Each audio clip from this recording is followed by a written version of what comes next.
is your cellular respiration video. Again, you should have written this on page 62, and you should have turned your science log to the side, and half of your science log was photosynthesis, and the other half is cellular respiration. And we're going to see why we put them on the same page right next to each other when we're finished. So this is how all cells are going to get their energy, through the process of cellular respiration. So it occurs in all cells, so even plant cells. So a lot of times students get confused and think that plants don't have mitochondria because they make their own food. Well, they make the food, but they still have to get energy out of the food, just like we do. So they need a mitochondria to break it down and to release energy from their food. They just don't have to go to the grocery store and go shopping like we do. What's going to happen is it's going to break down the simple food of glucose and release energy, or ATP, adenosine triphosphate. And we talked about different types of reactions, and so this is going to be a decomposition reaction, which means we're going to break things apart. And like you saw in the brain pop video, glucose has a bunch of bonds holding it together. And so all those bonds have energy in them, and when you break that food apart, you're going to release that energy. Don't forget, you can pause at any time. I know I went kind of fast there, so you can go back and pause to write that down in your science log.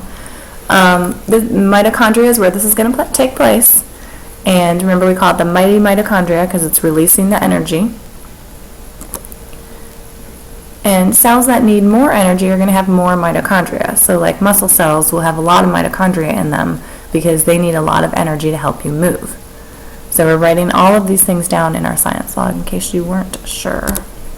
And we have red blood cells in our bodies that help carry around the needed materials. So the cell is going to need certain things in order for this process to take place. And of course, it's going to need glucose because that's what we're breaking apart, and it's also going to need oxygen, which we're going to see in a minute. So we need to have oxygen and glucose get to all of our cells in our body, and the way our bodies do that is through our red blood cells. And we're going to learn more about that later when we learn about the human body systems.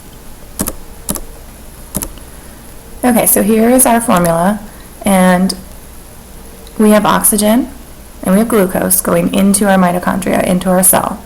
And then we break apart that glucose and we release carbon dioxide, which we don't want. That's a waste product. We're going to get rid of that. We release some water, and this is the big thing. We release ATP. Okay, and that's how our cells get energy. Again, we're writing this in words first, and then we're going to do chemical symbols next. So hold on if you're thinking of writing O2 and CO2 and all of those things. So we're taking our glucose molecule apart, breaking all those bonds, releasing energy. And here it is in the chemical format. So we've got O2, C6H12O6, which is our glucose, CO2 is carbon dioxide, and H2O is water. And remember, I said our equation should be balanced. And here we have 2 oxygen and 6 oxygen. So on this side we have 8 oxygen molecules. But over here we only have 2, plus remember there's a 1 here that we didn't write. So we only have 3.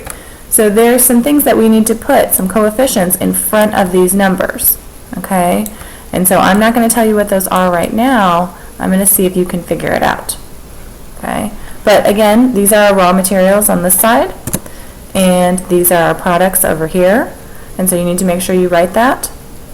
So the raw materials, the things going into the cell, are oxygen and glucose, and the things going out of our cell are carbon dioxide, water, and energy. And so I want you to take a look at this equation, or this formula, and compare it to the formula for photosynthesis that should be right next to it on the page. And you should notice something. So take a minute to look at it.